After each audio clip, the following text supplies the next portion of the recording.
dalam DNA manusia itu 98% itu mirip dengan simpanse, seperti reptil misalkan. Reptil bisa menjadi burung. Tapi kira-kira bagaimana dengan ajaran agama yang menyebut Adam sebagai manusia pertama?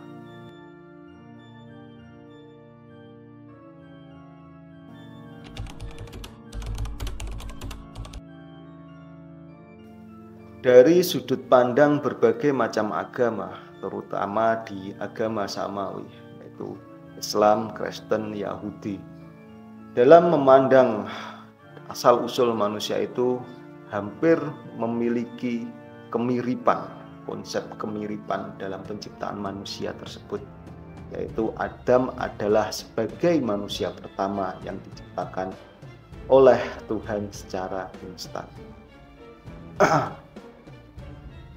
Video ini akan lebih khusus membahas tentang bagaimana sudut pandang agama Islam tentang memandang manusia yang pertama diciptakan oleh Tuhan itu siapa. Apakah teori evolusi itu merupakan proses dari penciptaan Tuhan itu sendiri atau bagaimana?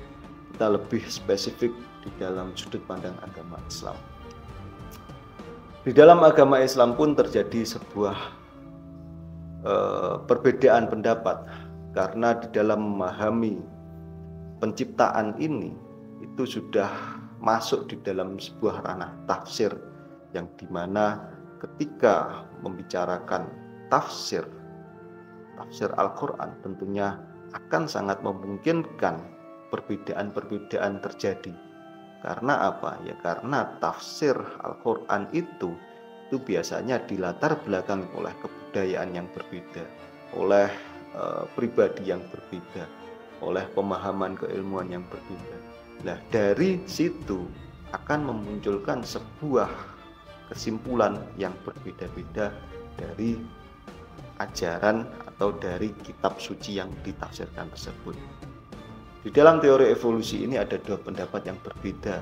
Yang pertama, menolak secara tegas bahwasanya teori evolusi ini bertentangan dengan ajaran agama Islam, yang dimana ajaran agama Islam meyakini bahwasanya manusia pertama itu ya diciptakan oleh Allah Subhanahu wa taala secara instan, yaitu Nabi Adam di surga, dan kemudian mendapat hukuman dari Allah Subhanahu wa taala diturunkan di dunia.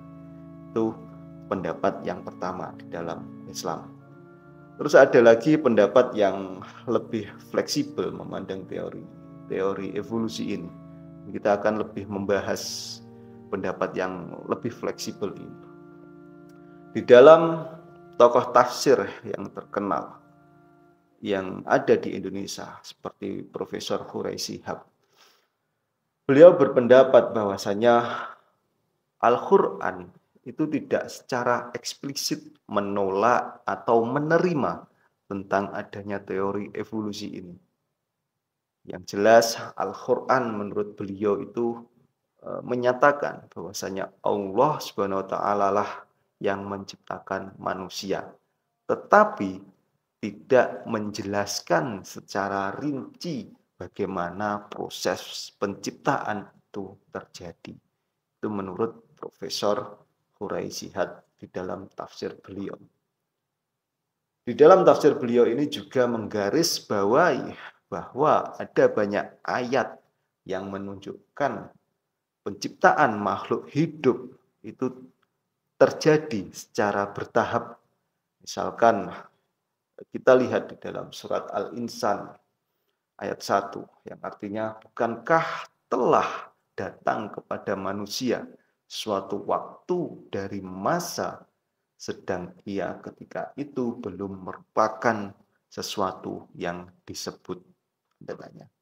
Nah, ini ayat ini menurut Profesor Quraish Shihab bisa ditafsirkan bahwa sebelum manusia atau dalam bentuk yang sekarang ini, manusia dalam bentuk yang sekarang ini, atau yang sesudah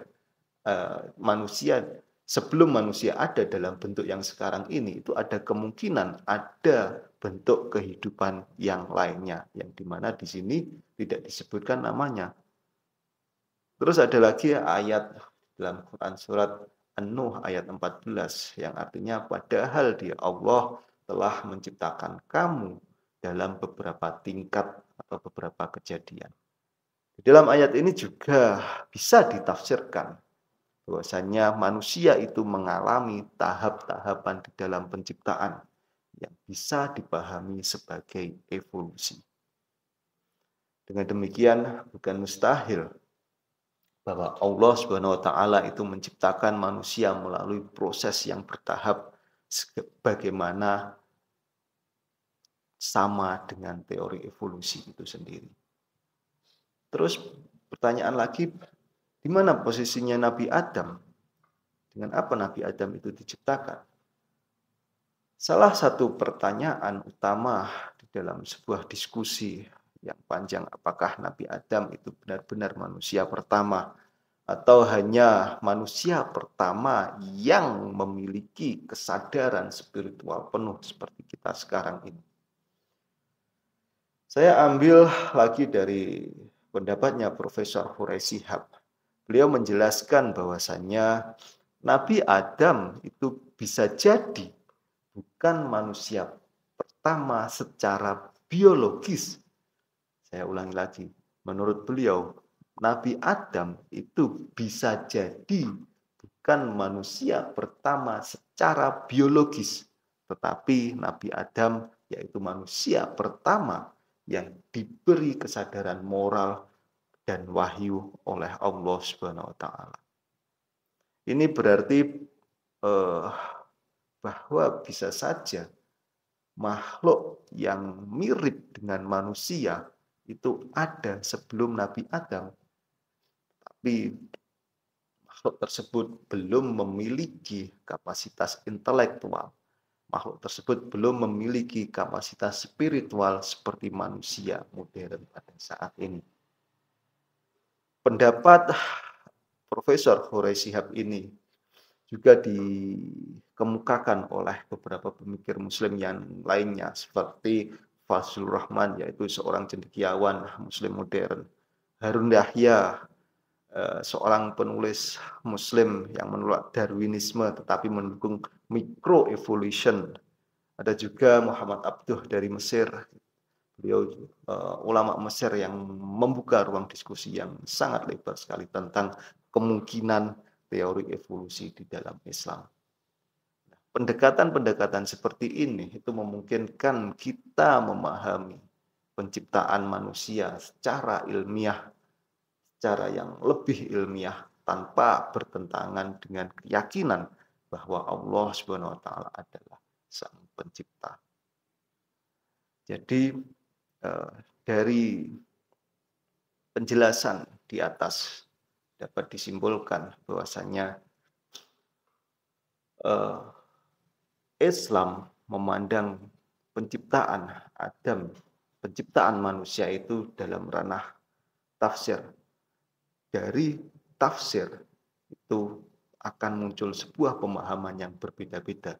Ada yang menolak, ada yang masih membuka ruang diskusi adanya teori evolusi ini. Jadi dapat disimpulkan bahwasanya Islam tidak menolak teori evolusi ini secara mutlak, tetapi juga tidak menerimanya tanpa kritik. Karena menurut Profesor Hurai Shihab itu Allah di dalam Al-Quran itu Allah cuma menyebutkan proses penciptaan manusia dari tanah dan ditiupkan ruh di situ.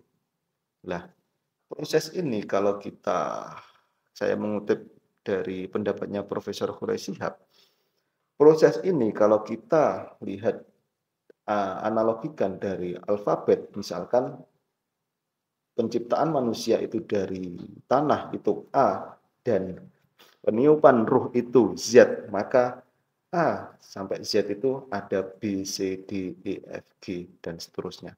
Dan itulah kemungkinan teori evolusi itu masuk di dalam situ. Jadi ya seperti saya sebutkan tadi, kesimpulannya bahwasanya Islam tidak serta-merta menolak teori evolusi ini secara mutlak, tetapi juga Islam tidak menerimanya tanpa kritik. Karena di dalam Al-Quran pun tidak menyatakan bahwa manusia itu diciptakan secara instan, tetapi di dalam Al-Quran pun juga menyatakan bahwasanya manusia itu diciptakan melalui tahap-tahap tertentu. Sehingga Nabi Adam bisa jadi dimaknai secara metaforsa, bukan manusia biologis pertama, tetapi Nabi Adam yaitu manusia pertama yang memiliki kesadaran spiritual, kesadaran intelektual, dan dapat menerima wahyu.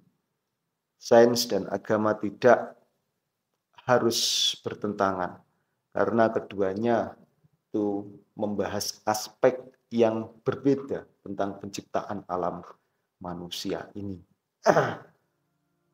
Dengan pendekatan ini, pendekatan yang lebih fleksibel ini, kita bisa melihat bahwa Islam sebenarnya sangat fleksibel sekali dalam menyikapi ilmu pengetahuan.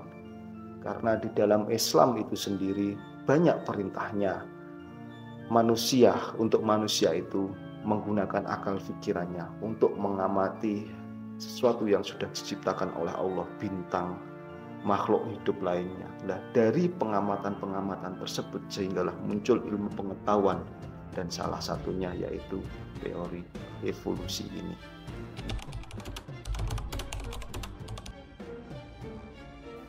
Oke Sobat Kilah, di ujung video ini kita mencoba simpulkan bahwasanya dari pembahasan kita tadi membuktikan teori evolusi itu adalah sebuah teori yang memiliki bukti ilmiah yang sangat kuat sekali. Di sisi lain, di dalam agama pun, terutama di dalam agama Islam pun, tidak ada dalam memahami proses manusia, penciptaan manusia itu masuk ke dalam ranah tafsir, sehingga memungkinkan memunculkan pendapat yang berbeda-beda. Dari sini bisa disimpulkan bahwasanya Islam tidak menolak teori evolusi secara mutlak, tapi juga Islam tidak menerimanya tanpa kritik. Al-Quran tidak menyatakan bahwa manusia itu diciptakan secara instan, tapi Al-Quran menyatakan bahwasanya manusia itu diciptakan secara bertahap. Dari sini juga dapat disimpulkan bahwasanya kemungkinan Nabi Adam bisa jadi bukan manusia pertama secara biologis, tetapi Nabi Adam adalah manusia pertama yang memiliki kesadaran spiritual dan wahyu. Teori evolusi ini bukanlah suatu dogma, tetapi teori ini juga akan terus berkembang sesuai dengan ilmu pengetahuan. Jangan pernah menolak teori evolusi ini atas nama Al-Quran, tapi tolaklah teori evolusi ini atas dasar ilmu pengetahuan. Begitu juga sebaliknya, jangan pernah menerima teori evolusi ini atas nama Al-Quran, tapi terimalah teori evolusi ini atas dasar ilmu pengetahuan juga, karena ini ranahnya ilmu pengetahuan. Pada akhirnya kita semua akan kembali kepada keyakinan kita masing-masing. Tapi yang terpenting yaitu kita harus tetap berpikir secara kritis, terbuka terhadap ilmu pengetahuan, dan tidak menutup diri terhadap perbedaan sudut pandang. Oke Sobat Kilah, tulis pendapat kalian di dalam kolom komentar. Apakah teori evolusi ini berseberangan dengan agama? Terima kasih sudah menyimak. Assalamualaikum warahmatullahi wabarakatuh.